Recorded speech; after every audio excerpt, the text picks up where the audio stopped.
It is very clear and apparent that if humanity has to progress and succeed, then the best ideas pretty much have to win. The concentration of power should move towards being in the hands of or being in the control of the best ideas rather than people or any particular individual or a group of people. This is how humanity can move forward and progress and proceed in the most efficient possible manner. Now, how do we humans reach what would be considered as the best possible idea in that particular knowledge domain or that particular area? How do we humans reach there? Well, we can brainstorm on our own or we can use the brain power of multiple humans together, and the latter seems to be a more efficient method to go about it.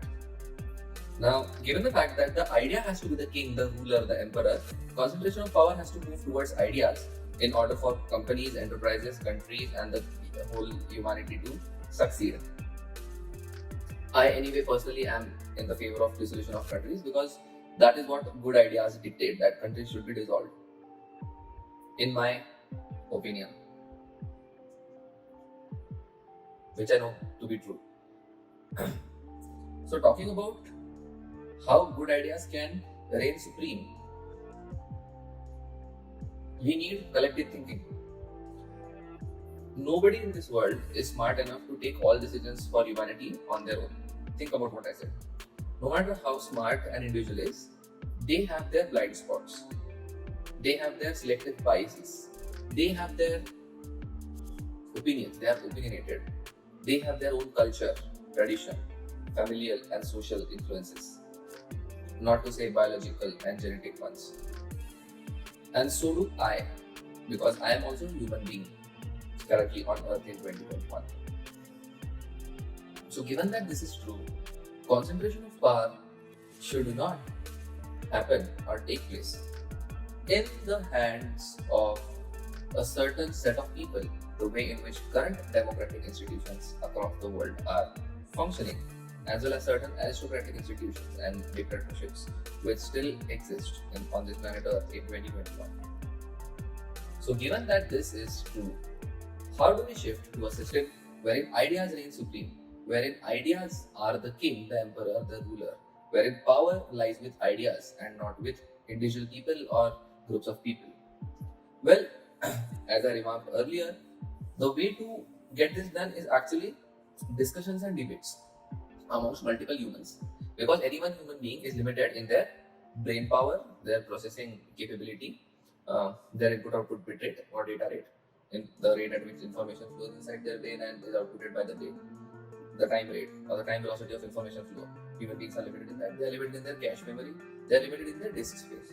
So when we understand that the human brain is going to have limitations like these, when we understand this, how can we trust one human brain to take good decisions about everything on Earth all the time?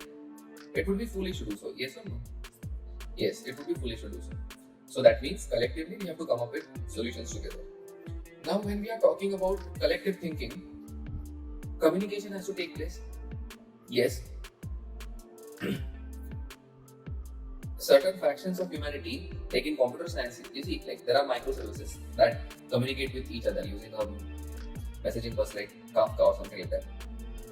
So let's say collective factions of humanity, we have to model humanity after or taking inspiration from computer science.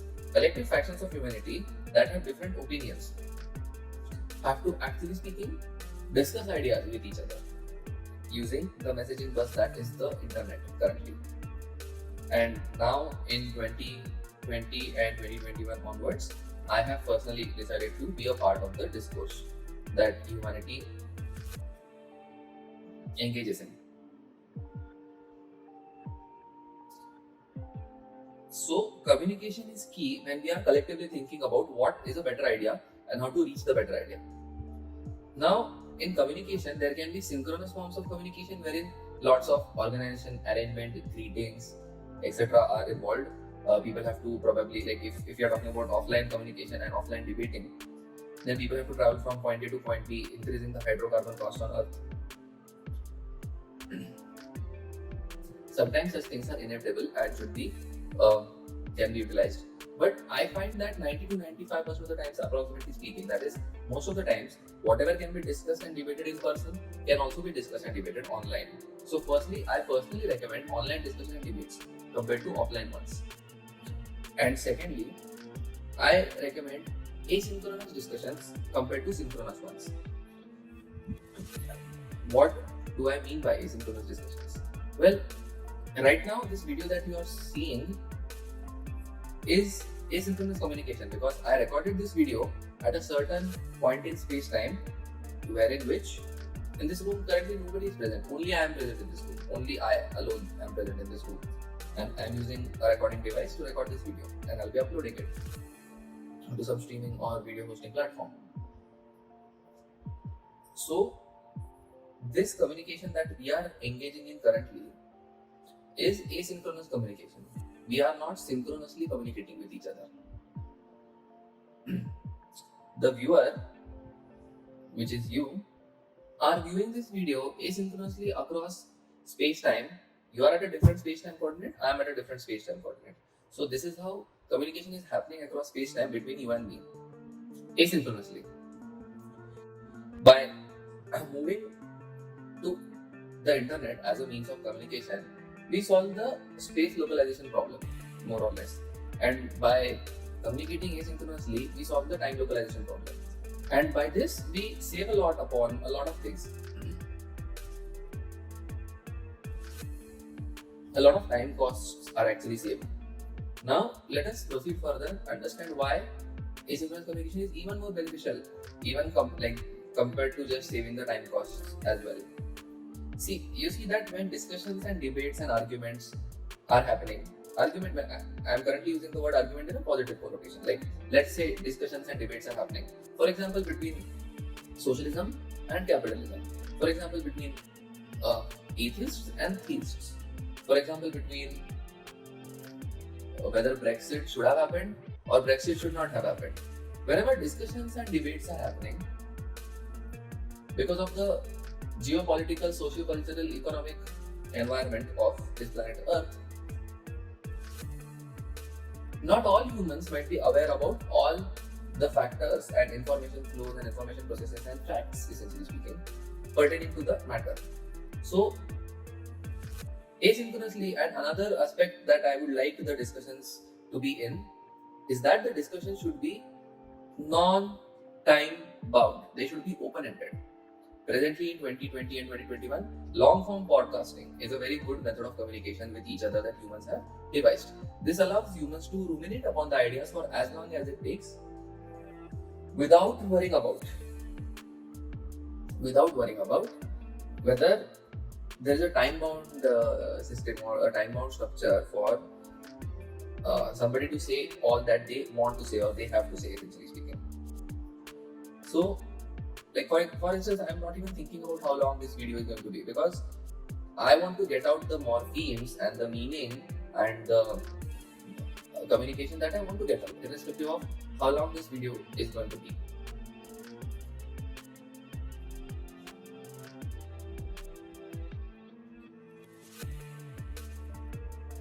So what does this imply? When debating back and forth with each other in order to together come up with a better idea. For example, whether religion is correct and whether God exists or not, or even if God exists, what should be our thinking about God, etc. Can be a point of debate and discussion all around. Correct? So while discussing and debating, let's say this particular point or any other point for that matter, let's say socialism is correct or capitalism is correct or what is correct exactly. In order for rationality to reach correct conclusions, we need to give ample amount of time for each party or each faction of humanity to state what they want to say. And that's why asynchronous debating is even more important, so that every person gets as much time as needed, or every faction of humanity or a group of people who want to discuss and debate an idea gets as much time as is needed by them to articulate their thoughts and explain them well. If thoughts and ideas are repeated and hence it's going to waste the time of the listener, then a moderator community can possibly cut out, or they can themselves submit two versions. One is like a short summary version and one is like an elongated elaborate version. And if let us say the debaters want to submit an even more elaborate version with proof and references, then that is also most welcome. So a very short version, a medium sized version, and a version with proofs and references. That is the longest thesis type of version of whatever they are trying to say. So this is how discussion and debating should actually occur, asynchronously and in a non-time bound manner. And this is how we transfer ideas back and forth, and this is how we communicate and commune with each other in order to reach better conclusions and let ideas win. This is also how we vote in the future, via global weighted democracy. This is actually what global weighted democracy hints towards and points towards. I have a fundamental belief that the best set of ideas eventually will tend to come up as long as humanity is rational as opposed to emotional. As long as humanity is calm, cool, confident in their capabilities, and worries about the entire species as a whole, rather than concentrating power in the hands of a few individuals. As long as that happens, we are going to succeed. I don't see why we are not going to succeed. I know that the problems abound. I know that there is climate crisis currently happening. I know that we would like to become a multiplanetary species, which is the new fad for the past 20 years or so. It is a very good thing. It is something that needs to be accomplished. And one of the things that also needs to be accomplished is the solution of human problems while on Earth. Human administrative problems, human governance problems, human communication problems, so on and so forth. So for that, debating is necessary. And for debating to be effective, asynchronous communication across space-time coordinates is necessary on the internet or via the internet. And it has to be non-time bound, because let's understand that there are two reasons why asynchronous debating communication also has to be non-time bound.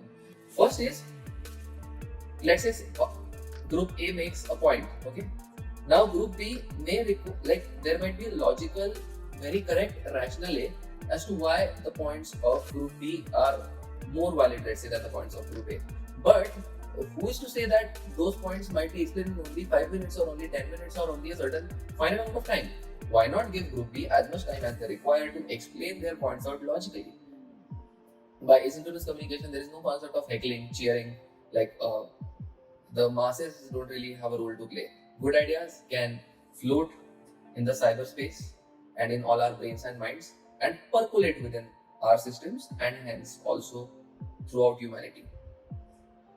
So, explanation of concepts, like for example, currently the video is 16 minutes and 8 seconds long. So, explanations of concepts may require more amount of time, and explanation of some concepts may require less amount of time. Why and how can we restrict the time required for a concept to be explained by somebody? That is really stupid to restrict the time. So, this is one reason why time restriction should not be there. Second reason why asynchronous debating is very, very crucially important. It has to do with the ability of the human brain to process information and come up with a good output or a good response. So essentially speaking, let us say that somebody makes a point and the debater who is debating, let's say a person A or group A, let's say group B is debating group A, then in that case, let's say group A made certain points, okay? So they postulated and conveyed certain points, alright. Now, group B might not be so well prepared that they would be able to come up with the perfect response instantaneously. Why should group B, or any group for that matter that is debating any other group, bear the burden of coming up with a response instantaneously? We are talking about good ideas, and good ideas should win. Yes or no? So why are we limiting the victory of good ideas by the dumbness of few people? Why are we doing that? Give group B as much response time pretty much as required within reasonable limits. We can give them 24 hours, 48 hours, so on and so forth. But why to expect instantaneous response? That is another important reason why asynchronous debating is important as opposed to live debating. Now, if group B or any group is not able to come up with a good response instantaneously, this fact may not mean that the correct and the best response does not exist. It may only mean that group B was not sane enough, rational enough, smart enough. They did not have their mental frameworks well built enough to be able to come up with a response efficiently on the spot. This does not mean that the most efficient and the correct response to the set of postulates posted or put forward by group A does not exist. Certain set of individuals not being able to come up with the best possible response instantaneously does not mean necessarily that the correct response does not exist. It only means that those people were not able to come up with the best possible response instantaneously because of human limitations. See, we all are born, we are all are going to die, correct? What if I told you to solve for the general theory of relativity when you are at age 2? Well, most people can't even do it when they are about to die. So at age 2, would you be able to solve for the general theory of relativity and come up with the equations that Einstein, Sir Albert came up with? Would one be able to do that? So how foolish it is to expect instantaneous response. At the same time, years and years worth of waiting is also inefficient for humanity. So there has to be a moderate time period given, let's say 24 hours, 48 hours, something like that, for the response to get back, essentially. So these are the two reasons why asynchronous debating will work and it is important. And without asynchronous debating, it is very difficult for good ideas to actually win.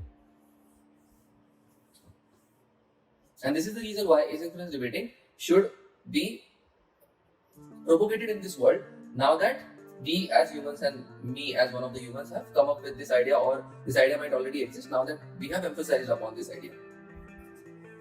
And that is how we all as humans can possibly achieve in our journeys of being alive on planet Earth and sustainably living as far in space-time as possible. Light speed.